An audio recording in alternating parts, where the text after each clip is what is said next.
तो दोस्तों आज मैं एक्सप्लेन करने वाला हूँ Sonic the hedgehog 3 movie को। तो वीडियो काफी इंटरेस्टिंग होने वाली है। तो चलिए वीडियो को बिना टाइम वेस्ट किए स्टार्ट करते हैं। तो मूवी की स्टार्टिंग में एक लैब को दिखाया जाता है जहाँ पे एक सोनिक जैसे ही दिखने वाला हेज हॉग को कैद कर रखा था। इस हेज हॉग का नाम शैडो था, जो बेसिकली इस लैब में 50 साल से कैद था। बट तभी उसे पुरानी यादें फ्लैशबैक में दिखने लगती हैं। उसे एक मारिया नाम की लड़की का फ्लैशबैक दिखाया जाता है। दरअसल मारिया शैडो की एक पक्की दोस्त थी। तभी वह उस लैब से बाहर आता है और वह काफी गुस्से में लगता है। जब वहां के सोल्जर्स उसे रोकने के लिए आते हैं तो शैडो उन सभी सोल्जर्स को मार देता है। बेसिकली शैडो सोनिक से भी तेज था। फिर हमें सोनिक और उनके दोस्त नकल और टैल को दिखाया जाता है। ये सभी मौज मस्ती कर रहे थे। इनके साथ एक कपल टॉम और मैडी को भी दिखाया जाता है, जो बेसिकली आज सोनिक का बर्थडे सेलिब्रेशन कर रहे थे, क्योंकि आज सोनिक को अर्थ में आए 1 साल हो चुके थे। इधर शैडो गुस्से में हर जगह तबाही मचा रहा था, जिसे ना ही सोल्जर्स रोक पा रहे थे। फिर हमें डायरेक्टर रॉकवेल को दिखाया जाता है, जो एक गार्डियन यूनिट्स ऑफ नेशन की हाई रैंकिंग मिलिट्री ऑफिसर थी। वह एक हेलीकॉप्टर से सोनिक के पास मदद मांगने आती है, क्योंकि उनकी पूरी टीम शैडो को रोकने में असफल हो रही थी। फिर सोनिक और उनके साथी वहां जाते हैं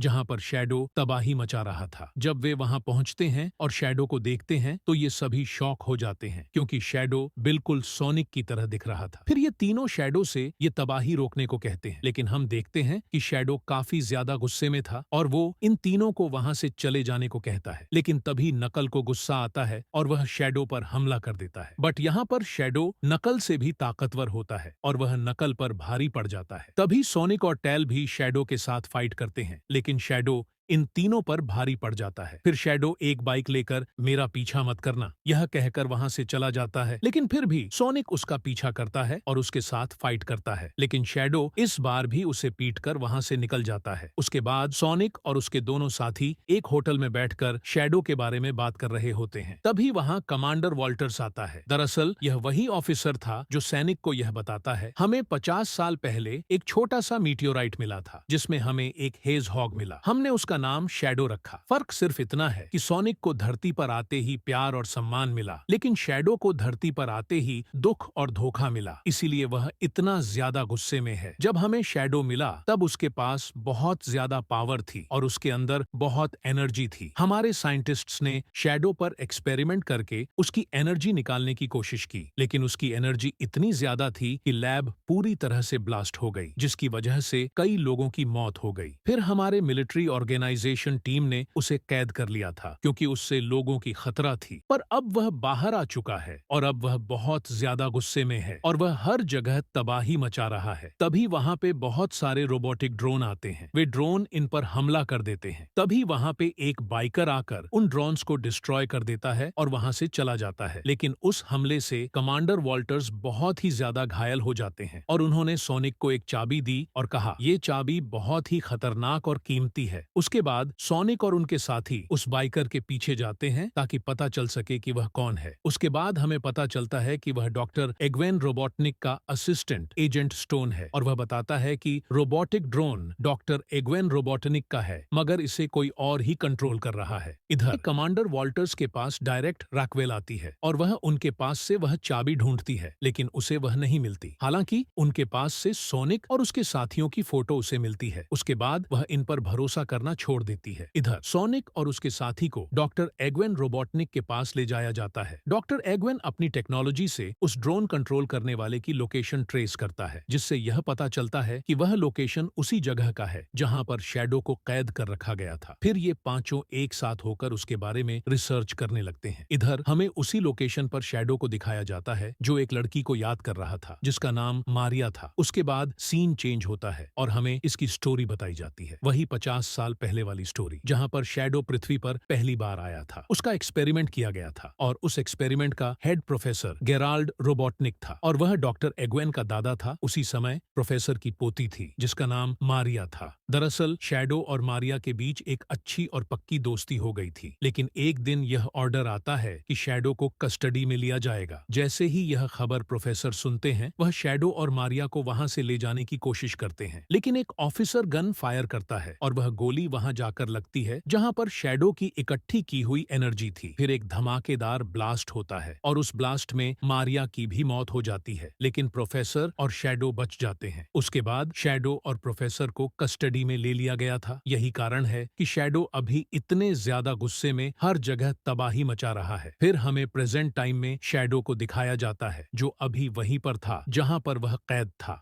और उसी वक्त वहां पर प्रोफेसर आता है और वे दोनों मारिया को अभी तक नहीं भूले थे। अब वे दोनों जो मारिया के साथ हुआ उसका बदला सबसे लेना चाहते हैं। उसके बाद सीन चेंज होता है। हमें डॉक्टर एग्वेन और सोनिक के बाकी साथियों को दिखाया जाता है और वे वहीं पर आ जाते हैं जहां पर अभी शैडो और प्रोफेसर थे, लेकिन उन्हें पता चल गया था कि वहां कोई आया है। ऐसा करके वे दोनों छुप जाते हैं। ये सभी उस ड्रोन को ढूंढने लगते हैं। तभी डॉक्टर एग्वेन प्रोफेसर से मिलता है। वह शॉक हो जाता है क्योंकि प्रोफेसर बिल्कुल एग्वेन की तरह दिख रहा था। प्रोफेसर ने डॉक्टर एग्वेन को बताया कि वह उसका दादा है। यह सुनकर डॉक्टर एग्वेन काफी ज्यादा खुश हो जाता है और वह बताता है कि वे ड्रोन भी उसी ने इस्तेमाल किए थे। फिर डॉक्टर एग्वेन अपने दादाजी के साथ टीम में शामिल हो जाता है। इधर शैडो ने सोनिक और उनके साथियों को एक जंजीर में बांध रखा था। उसके बाद डॉक्टर एग्वेन और प्रोफेसर वहां पर आते हैं। सोनिक और उसके साथी भी शॉक हो जाते हैं। उसके बाद प्रोफेसर गेराल्ड सोनिक के पास से वह चाबी भी पकड़ लेता है। वह बताता है, यह जो गन ऑर्गेनाइजेशन वालों की वजह से मैंने मारिया को खोया है और उन्होंने मुझे 50 सालों से कैद कर रखा था, लेकिन मैंने एक ऐसा हथियार बनाया है जो एक ही बार में पूरी दुनिया को खत्म कर देगा। लेकिन उस ऑर्गेनाइजेशन वालों ने वह हथियार मांगा और उसी वजह से मैं जेल से बाहर आया हूँ। लेकिन अब मैं उनसे वह हथियार भी लूंगा और अपनी पोती मारिया का भी बदला लूंगा। लेकिन उस हथियार को एक्टिव करने के लिए 2 चाबियों की जरूरत होती है। एक चाबी तो अभी मेरे पास है, लेकिन दूसरी चाबी लंदन के एक हेडक्वार्टर में हाई सिक्योरिटी के अंदर रखी गई है। उसके बाद प्रोफेसर वहां पर एक होल जैसा छोड़कर चला जाता है। दरअसल वह होल वहां की सभी चीजों को अपनी ओर आकर्षित कर रहा था। तभी सोनिक अपना रिंग निकालकर एक पोर्टल से टॉम और मैडी के पास चला जाता है और उन दोनों को सारी बात बताता है। फिर टॉम और मैडी उस प्लान के लिए राजी हो जाते हैं और सबसे पहले तो वहां पर एक लेजर लगा था, उसे डिस्ट्रॉय करना था। उसके लिए तो मैडी भेस बदलकर अंदर जाती है। बेसिकली वो दोनों, मैडी अपनी बहन का भेस बदलती है और टॉम उसके पति का। उनके पास एक गैजेट था जिससे वो किसी भी रूप में आ सकते थे। इधर हमें डॉक्टर एग्वेन और प्रोफेसर को दिखाते हैं। वे लोग भी लंदन पहुंच गए थे और वो लोग भी वही चाबी को हासिल करने के लिए आए हुए थे। इधर टॉम और मैडी एक चिप वहां पर लगा देते हैं जहां से वहां की सिक्योरिटी कवच टूट जाती है और सोनिक और उनके साथी अंदर आ जाते हैं। लेकिन यहाँ पर शैडो, डॉक्टर एग्वेन और प्रोफेसर भी अंदर आ गए थे और उस चाबी को डॉक्टर एग्वेन और प्रोफेसर निकालने वाले थे। तभी वो सभी जमीन से चिपक जाते हैं। लेकिन तभी वहां पर डायरेक्टर रॉकवेल आती है, जिसे पहले से पता था कि ये सभी इस चाबी को लेने जरूर आएंगे, इसलिए उन्होंने इनके लिए जाल बिछा कर रखा था। उन्होंने टॉम और मैडी को भी अपनी कस्टडी में ले लिया। तभी वहां पर नकल आता है और वहां पर हर तरफ अफरा तफरी मच जाती है और चाबी को इधर उधर सभी अपने पास लेने के लिए भागने लगते हैं। तभी वह चाबी शैडो के हाथों में जाती है और वह वहां से भागने लगता है। तभी टॉम उसे रोकने की कोशिश करता है तो शैडो उसे घायल कर देता है और वहां से चाबी और डॉक्टर एग्वेन और प्रोफेसर को लेकर चला जाता है, जिससे सोनिक बहुत ही ज्यादा गुस्सा हो जाता है। अब सोनिक को पृथ्वी बचाना था, लेकिन वह इतना शक्तिशाली भी नहीं था कि वो डॉक्टर एग्वेन, प्रोफेसर और शैडो से निपट जाए। इसीलिए वह नकल से पूछता है कि मास्टर अमरल्क कहाँ पर है, क्योंकि उसे ही पता होता है कि मास्टर अमरल्क कहाँ पर है। जो सोनिक 2 को देखे हैं उनको पता है इसके बारे में। फिर नकल उसे मास्टर अमरल्क के बारे में बता देता है। फिर सोनिक वहां जाकर उस मास्टर अमरल्क की मदद से बहुत ही ज्यादा शक्तिशाली बन जाता है। इधर हम देखते हैं कि प्रोफेसर उस हथियार को लेकर अर्थ से बाहर चला जाता है और शैडो की एनर्जी से उसे एक्टिव करता है। तभी डॉक्टर एग्वेन को पता चलता है कि उसके दादाजी पूरे अर्थ को तबाह करना चाहते हैं, लेकिन उसे ये पता नहीं था। वो सिर्फ ये जानता था कि प्रोफेसर गेराल्ड सिर्फ गन ऑर्गेनाइजेशन के हेडक्वार्टर को ही तबाह करेगा। उसके बाद डॉक्टर एग्वेन प्रोफेसर गेराल्ड के खिलाफ हो जाता है, लेकिन प्रोफेसर गेराल्ड उस हथियार को एक्टिव कर देता है और उस पर 10 मिनट का टाइमर लगा देता है। अब 10 मिनट में सोनिक को इस हथियार से पूरे अर्थ को बचाना होता है। इधर डॉक्टर एग्वेन और प्रोफेसर गेराल्ड लड़ाई करते हैं, क्योंकि अब डॉक्टर एग्वेन अपनी पृथ्वी को बचाना चाहता था। इधर शैडो और सोनिक की फाइट होती है, लेकिन इस बार सोनिक शैडो को हरा देता है। लेकिन जब उसे मारने वाला था उसी समय वह रुक जाता है और शैडो को छोड़ देता है। वह कहता है, देखो शैडो, जिसके लिए तुम इतना गुस्सा हो उसके लिए तुम पूरी दुनिया को खत्म नहीं कर सकते। उसके बाद शैडो भी सोनिक की टीम में आ जाता है, लेकिन इधर अभी भी डॉक्टर एग्वेन और प्रोफेसर दोनों में लड़ाई हो ही रही थी। तभी वहां पर एक पोर्टल से सोनिक के बाकी साथी आते हैं और प्रोफेसर गेराल्ड को मार गिराते हैं, लेकिन तब तक टाइमर खत्म हो चुका था। तभी शैडो और सोनिक दोनों मिलकर उस हथियार से निकले हुए एनर्जी को रोक कर रखते हैं। इधर बाकी लोग उस हथियार के डायरेक्शन को चेंज करने की कोशिश करते हैं, लेकिन इधर शैडो और सोनिक बहुत देर से एनर्जी को रोक कर रखे थे, इसलिए अब वह उनके सहन से बाहर हो जाता है, जिससे वह एनर्जी अर्थ की तरफ बढ़ने लगती है। लेकिन तब तक ये लोग उसकी डायरेक्शन को चेंज कर देते हैं और उसी के साथ पृथ्वी को बचा लिया जाता है। तभी शैडो उस हथियार के अंदर जाता है, लेकिन सोनिक उस एनर्जी की वजह से काफी कमजोर हो गया था, इसलिए वह नीचे गिरने लगता है, जिसे नकल और टैल देख लेते हैं और उसे बचाने के लिए उसके पीछे जाते हैं और एक पोर्टल से वह तीनों पृथ्वी पर आ जाते हैं और वो तीनों बच जाते हैं। इधर वो हथियार एनर्जी की वजह से ओवरलोड हो गया था, जिससे वह काफी खतरनाक ब्लास्ट होने वाला था, जिससे पृथ्वी भी ब्लास्ट हो सकती थी। इसलिए डॉक्टर एग्वेन और शैडो अपनी जान की कुर्बानी देकर उस हथियार को पृथ्वी से दूर ले जाकर पृथ्वी को बचा लेते हैं और इसी के साथ मूवी खत्म होती है।